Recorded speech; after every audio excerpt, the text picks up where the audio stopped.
Yes. Verse 11. Bhekani izinsuku ziyeza. Yes. Isho inkosi uJehova. Yes. Lapho ngiyakuthuma indlala ezweni. Yes. Kungabi indlala yezinkwa. Kungabi ngukomela amanzi. Kepha kube ngeyokuzwa amazwi kaJehova. Yes. Bayakuzulazula. Phendula for the little verse. 8:11. 11. Bhekani izinsuku ziyeza.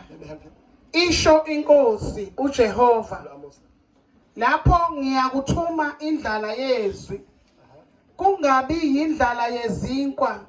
Kungabi ngukomela amanzi.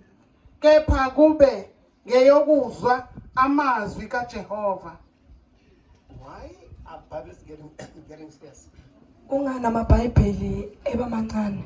The hour has come Uyezwa umzuzu of the fulfillment of this. ukuthi kugcwaliseke lo mbhalo. That's why we see Bibles are getting fewer. Ingakho sibona amabhayibheli lokhu encipha. Kuza indlala yani? Yezwe njengaNkulunkulu. Let's come to the phones to the Bibles that are in the phones. Asizeni emabhayibhelini asemafonini.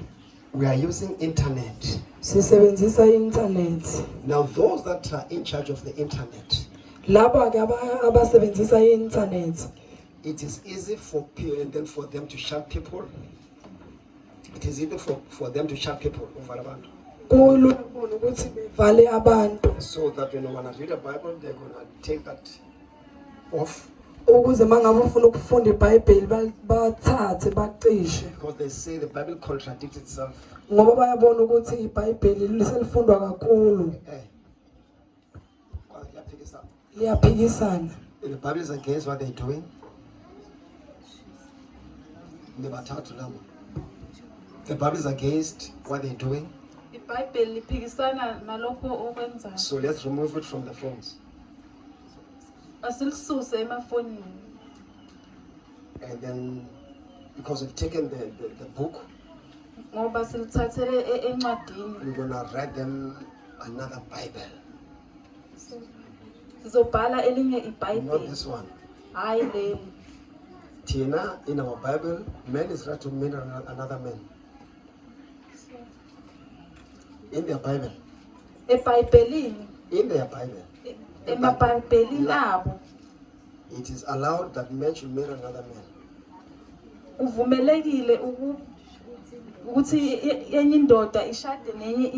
So this one is against that. So let's remove this one. Let's give the Bible that is in line with the desire of people. So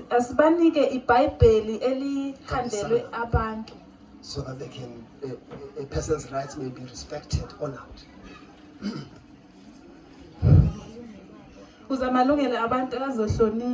Because we are living the days of rights, human rights.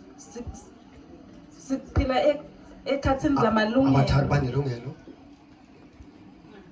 lokuloya banemvumo mawubuza ukuthi ngani bathi no inkolo yethu and then inkolo belenze njani zonke inkolo ezinjani isihlonishwe bazalwane ubuthakathi kuyinkolo okumele ihlonishwe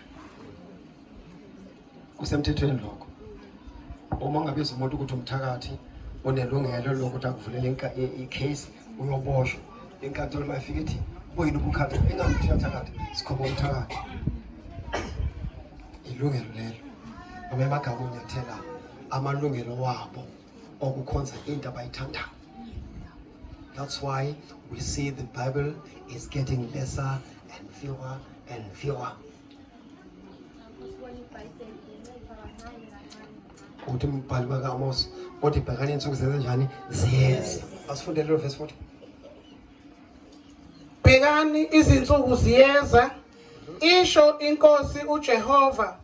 Lapho ngiyakuthuma indlala ezweni, kungabi indlala yezinkwa, kungabi ngukomela amanzi, kepha kube ngeyokuzwa amazwi kaJehova. My advice, you don't funda iBhayibheli manje, yenza sure ukuthi alifunda ahlale emqondweni.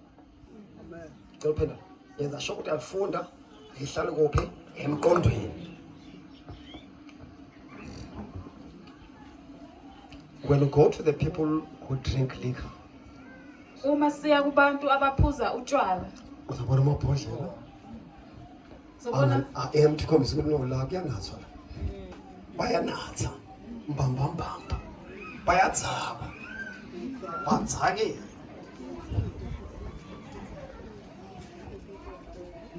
But Tina, you can never even find a page of a Bible in a Christian family.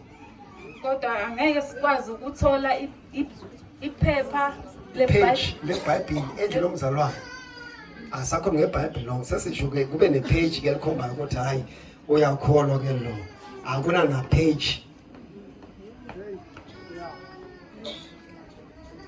Kodwa kwabahamba inyanga uthola uzathola into zakhona zokunyanga abaphozayo uzathola amabhodlela kwababhemayo uthola lenqamu zakhona kodwa kwabazalwane akunanto econfirma kubo kwapage leyipage nje lotho elidabukile alikho endleni yomzalwane ayike into evumayo ukuthi ngempela lo yakho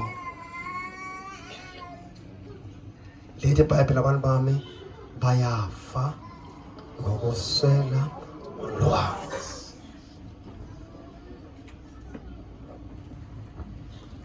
So this is a wake-up call to us.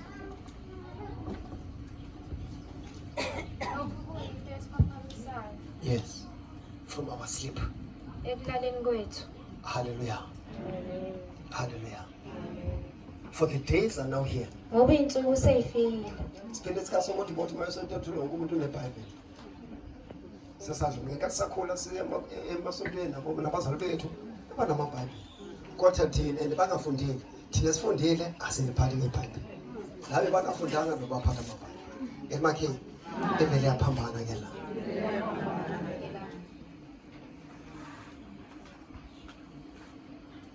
Isa lokuthi umuntu ahambe inyanga uzabona amabhodlela khona. Isa lokuthi okholwa iBhayibheli. Hallelujah. Hallelujah. Amen. So I'm just here to strengthen you. Ngilapha nje ukuzokuqinisa And please, let's go back to the word. ukuthi cela sibuyelene ezwini. Time is no more. Isikhathi asisekho. Time is no more. Isikhathi asisekho. Hallelujah.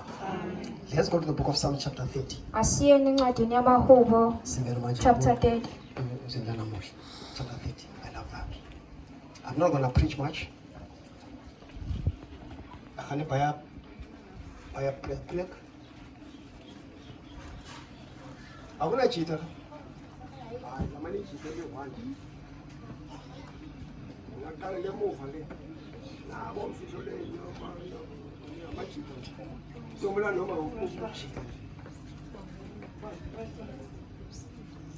Umzila.